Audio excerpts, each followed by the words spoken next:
Morning, guys. Welcome to Coffee Chat.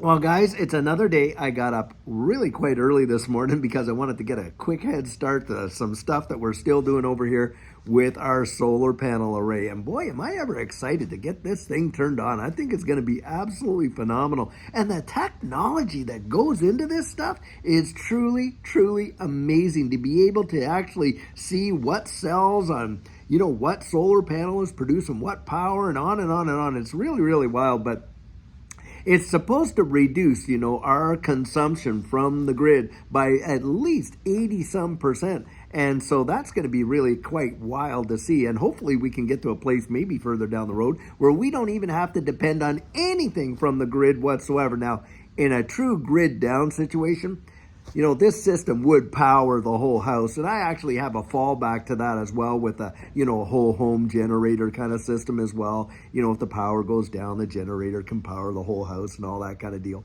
But any case, and by the way, guys, a lot of the lawn equipment I have, like my ride-on tractor and the blowers and the this and that are all, battery powered stuff. I really love that technology because as a prepper in a grid down kind of situation, I oftentimes think, man, what's going to happen when there's no fuel to be put into the tanks, when we're not being able to go out there, and if we were to have a grid down situation, we didn't have power to pump the gas and things like that. Well, I want to have an ability to power the things that I need to have power without having to rely on, gas and stuff like that for it in that kind of a situation. And that's really the reason why I'm going with all this solar stuff and things like that. Because, hey, here in Texas, we get like over 300 plus days of sunshine a year. And I'll tell you what, really, really amazing resource right there given by God's great heaven and hand, that's for sure. Anyway, wow.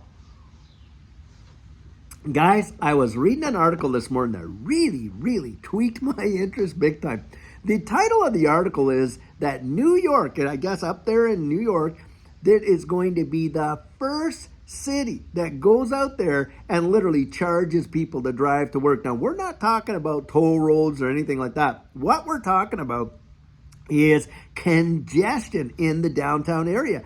And so what they're planning on doing is charging I think it's about a $15 fee per vehicle per day to go down in there. Now, I know that this isn't new around the wide world. In fact, I think, and you can, guys out there, correct me if I'm wrong, but I think that the core center of London has some sort of restrictions on the type of vehicles or the amount of vehicles that can go in there.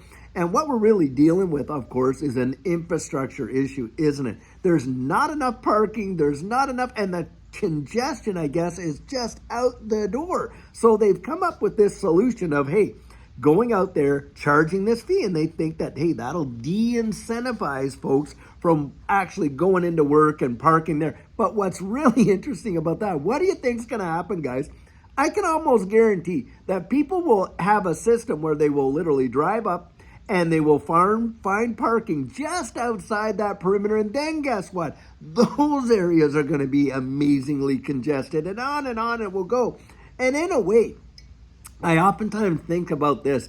They're not going to have to legislate us into these 15-minute cities. They're going to price us into them because they're going to make it to the point where you just can't afford to absolutely go in there and drive. And it'll be a special occasion that you would ever want to drive your vehicle down there and blah, blah, blah.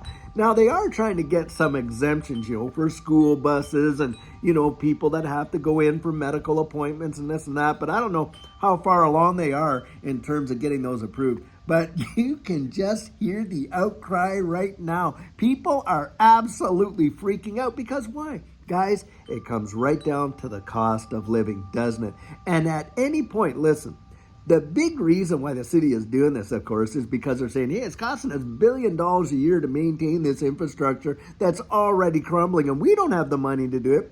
So what are they doing? They're thinking up new ways of taxation. This is what this is. It's just a different form of taxation. Now it's a buyer user kind of taxation that, hey, if you want to go down there and you want to take your vehicle in, well, then you're going to be the one paying, right? And rather than, put that burden of extra taxation on all the citizens. We're going to put it on the ones that use it. And hey, I don't really have an issue with that. But the thing is this, guys, why most people are freaking out is because, of course, look, we've already paid the taxes for most of the infrastructure out there, time immemorial. We're not talking about new highways, new ways to get by with toll roads and that. No, we're talking about infrastructure that has been there for probably the last 50 years. And how many people, your parents and maybe your grandparents, help in their taxes to already pay for it. So people are really freaking out, saying, listen, this is obscene. We've already paid for it as it is. What should be happening is we should be building new ways around these things, new parking structures and things like that. In fact, get this. Now, Judy and I have been over to China, but do you realize they have parking structures there? You don't drive your vehicle in, you drive it into a bay.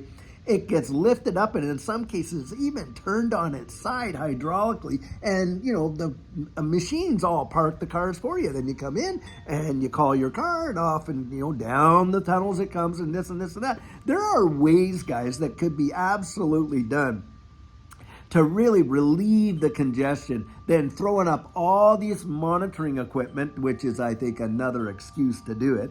And on top of that, charging all these additional fees and stuff like that, because of course there are other avenues and answers to this problem. But this is how it's going down. I really believe it. And I think if you see a major city like New York come down with this, you're going to watch a whole bunch of other ones around the whole country, in LA, probably out here in Dallas, and all these cities that are suffering with major congestion. You're going to watch this happen. And of course, it is going to hit the bottom line of most, motorists out there, most individuals. Now, I guess there's different fees for motorcycles and, smaller cars or this or that. But anyway, that's what's coming down the pike. And so, hey, if you're out there in New York and you hearing this, I would really love to get your perspective on it. Drop your comments right down there. And oh, by the way, if you're in the UK and you're familiar with the whole London scene, because I believe I read that it was London that had this kind of stuff, or anywhere else in the wide world where in the core of the cities where they're limiting or have rules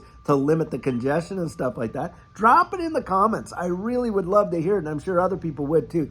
Guys, to me, this is truly a setup for all these 15-minute cities and stuff like that. And like I say, a lot of people think that they're going to enforce it with legislation and, all this totality. I don't think so. I think how they're going to do it is they're just going to price you into it. That's how I think it's going to go down. Wow.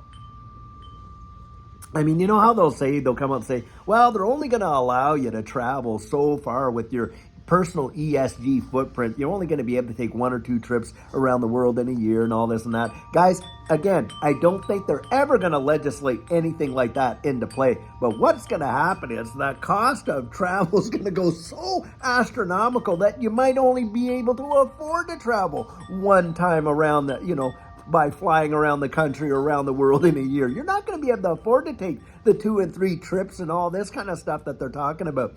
And that's how it's going to go down. It's going to be the economic change. That's how we're going to get ushered into and implemented into that. And I think insurance is going to be a big issue there too. A friend of mine mentioned that, and I absolutely had to agree. Insurance and insurance premiums on various things to do various things with our vehicles and different things like that, you can better believe those are going to go sky high. And I'll tell you what, that's going to limit your ability to utilize your freedom of mobility and stuff like that, because you just won't be able to afford it. That's what I think is coming down the pike. But guys, hey, look what's happening in this space right now. We are starting to really cook in this space in terms of the valuations of a lot of these assets.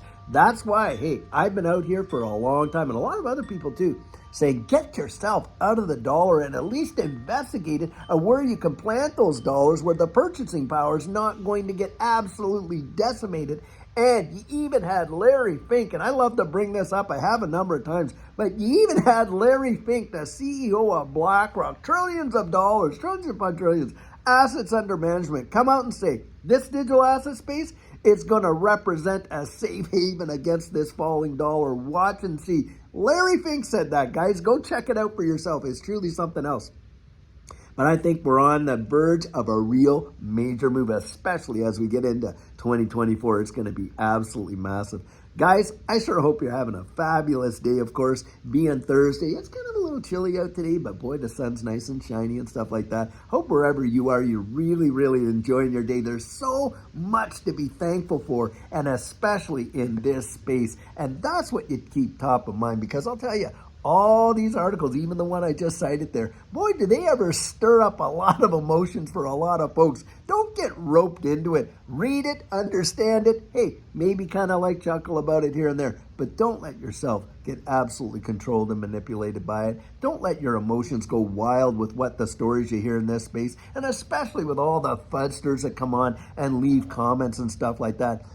Don't be the fodder for their fire. That's the way I kind of look at it, because that's exactly what it's meant to do. It's just meant to distract and reel you in. You got to take the emotion out of it. And when you do that, wow, are you in a position to really, really prosper? At least that's my opinion. Well, guys, until later on today when we have an amazing video for you, have a great one and take care.